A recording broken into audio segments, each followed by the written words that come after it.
Welcome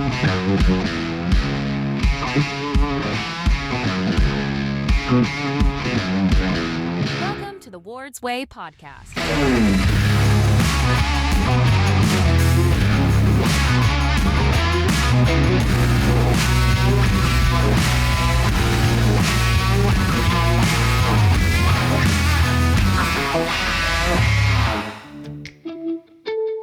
Well, welcome to the Ward's Way podcast. Today I have this special guest with me today, Trudy Eshleman, who is our company CFO, but also my mother. So welcome. Thank you. And I thought it would be a great idea, since we interviewed Dad and Wardy, to find out, how did you get involved with the company and when did you start with Ward's Marine? Well, I started in the mid-'80s, I would guess, just as a part-time. I was a teacher.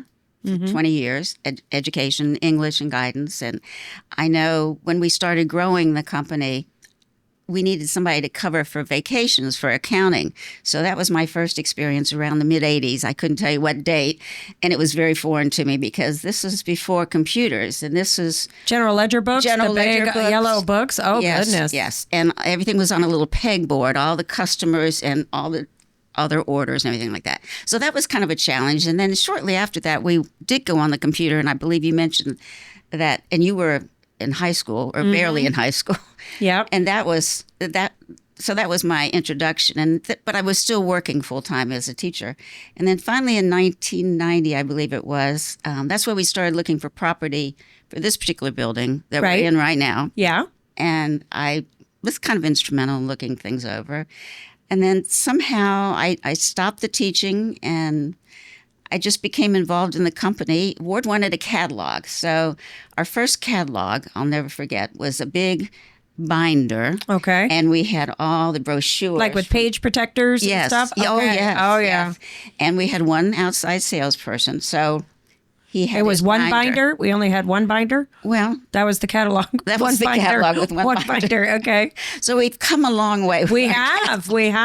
And then I remember moving in after you graduated from college. That's when we shared this particular space. These were the new offices. These were the were the new executive offices. offices. This was ours right here. Right, Sure. 1993 or 4 was when we opened. I think you came in 96. And I just remember our first catalog because it was so different, shall we say. I had my long yellow tablet page and I would write all the information in. You had to put it into PageMaker. You kept saying, you keep putting this paper longer and I can't make it fit. Well, PageMaker, so it's an Adobe product, and I remember it took about 27 floppy disks, if it gives us our timing, to load the program. But yes, we were planning on printing an 8.5 by 11 normal page size catalog, and you would get these legal pads that would be folded over on the bottom and just, well, it kind of looks like it's 8.5 by 11, but there was all this extra. So yeah, we would have to kind of rearrange and move. And ironically, we're finishing a catalog right now. So it's that time. Large, yes, and it's we've come a long way. And then after that, I'm not certain exactly when it happened. I believe it was pretty much when we moved into 617 that Ward said he needed a CFO and he needed somebody he could do all the accounting systems. So I would be overseeing it, which I did, and I've learned a lot. I had no accounting background, but Ward was a very good teacher too. And so it's just kind of taken off from there. And I've enjoyed it. And now I'm kind of easing off the other direction because it's time to get close to retirement. But Yeah. I'm still working remotely and trying to give So I what can. else has changed? What have you seen change with the company? Obviously, accounting tools have changed since Definitely. the 80s. But I would say, what else have you noticed over the years? Just, you traveled a lot with Ward to various seminars or to boat shows. What have you noticed from that perspective, just changes in the industry over the period of time? Well, I think the computerization of everything has definitely changed a lot. I think our employees, I can just see the growth. Even when we moved into 617, I think we were probably maybe half the size that we are today. So I've seen a lot of growth, and I've seen a lot of new energy come in, and all the different things that we have done. I just think of our different areas. Our engraving, it used to be one little office upstairs here, and now we have 6 tables in there now. yes, Yeah, sure. So that's grown a lot. Our inside service has definitely grown a lot. We've taken on a lot of bigger projects with boat builders. I mean, before we were always a repair. That's how it started out with Granddad, I remember. But we have just really grown with the industry, and a lot has to do with the leadership. And you've grown it a lot more just since you've taken over a lot of new. Sure. Hey, we're having a podcast. I know. Look at this. We're on a podcast, Mom. I mean, this doesn't get, No, we're pretty hip now. Yeah. Right. Yes, definitely. So I think we've tried to keep up with the times, and I think we've done a pretty good job of it. So. Yeah. Well, I definitely remember, I know for me, and maybe you can empathize with this too. When I first started, I was gonna go into law school, and then I was gonna be a teacher or something else. And so this was a part-time gig that I certainly wasn't going to stay at long. And I think maybe you kind of felt the same way when you and then it became, I always say, everything I never knew I always wanted. I got to work with all the different departments and immediately fell in love with the company. So, and I wouldn't trade it. No, I wouldn't either. It was a big leap to change from education to private sector. And, we talked about it a long time, and finally Ward says, well, I really could use your help, So I really have enjoyed the challenge. I mean, sometimes it's not as much fun as it could be, but most of the time, it's a learning curve. And, but I've enjoyed, I'm more in the background, I would say. I don't get to see as many customers particularly, but I've gotten to know the employees. You know their accounts very well, though. I do know their accounts. You know what they buy and how long it takes them to pay. Yes, I do. I'm the bad guy that puts people on hold occasionally. But on the, for the most part, I think our customers are great. And I can't complain about it at all. And we've been very fortunate through the years to acquire the customers we have and the talent we have working for us. And I know that's something you and Ward talked about is it's very hard to find nowadays. Sure. So, any place you see the company growing that you and Ward had talked about that we never really actually got around to it, or you guys would like to see? I asked Ward the same question, but if there was a growth side that you would like to see? Well, I think we're already seeing. We talked about we shouldn't keep it just so local. We wanted to spread out across the country and across all the nations. Right now, you're going to boat shows all over the world, and we're doing work for people all over the United States, at least up and down the East Coast, pretty much.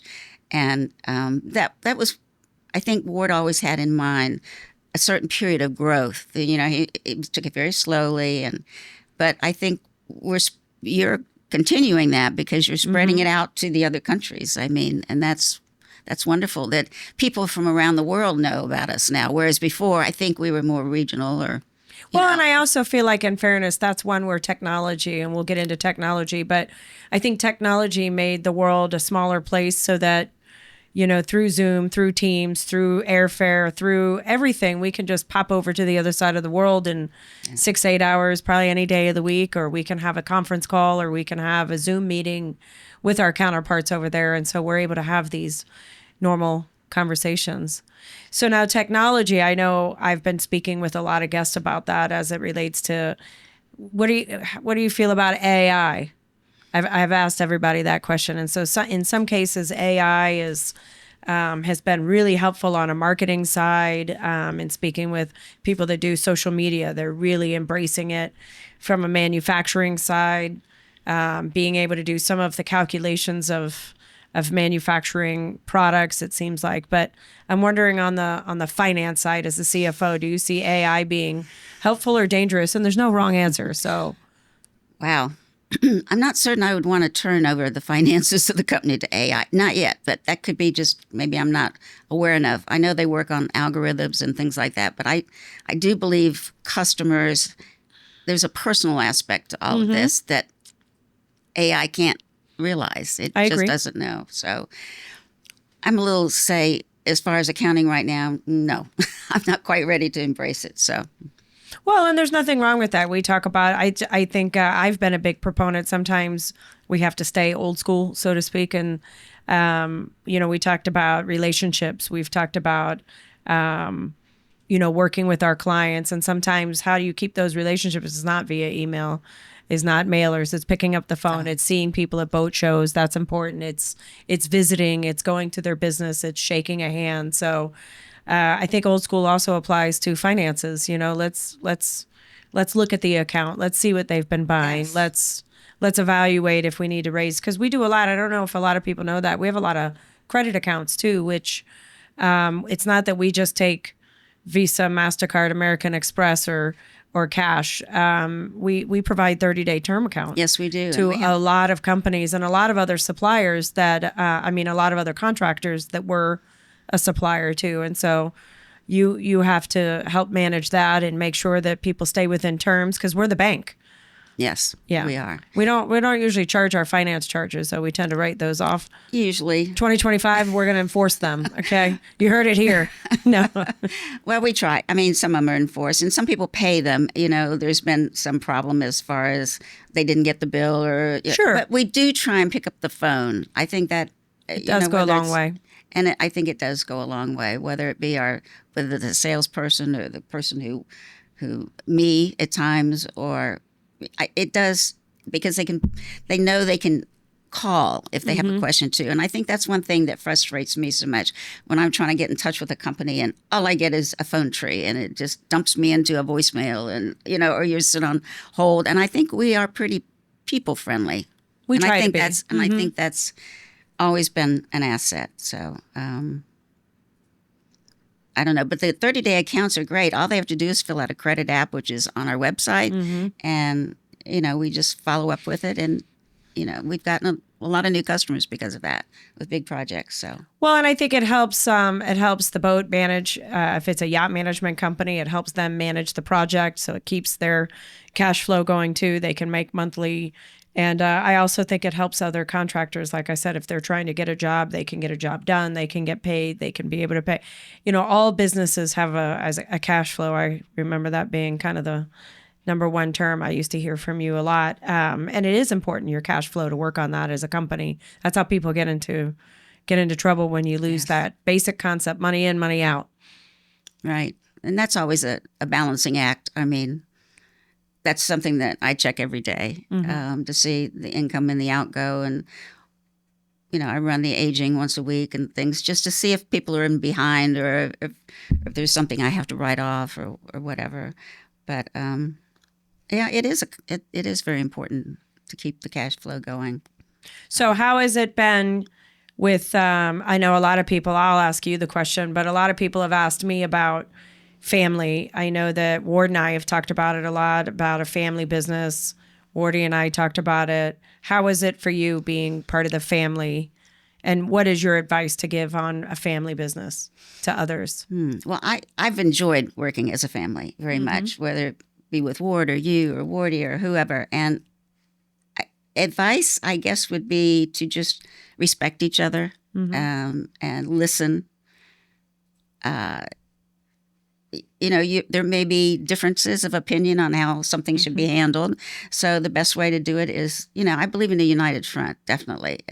The whole family kind of needs to present this front and, just be kind to one another too. Don't get upset. Don't let your temper or whatever flare. So I've always said that sometimes we have to forget we're always family first, but sometimes you have to remember that we also are our work positions, and sometimes put the family aside, and then other times we have to put the family in front. So I think it's just recognizing when those times are, because sometimes we just have to be our positions and we just have to do our work.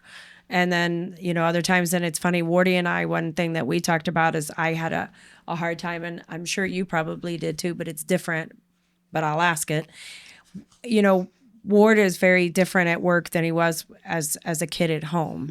And I think getting used to that, and I would say my children have viewed me the same way. You're different at work than you are at home.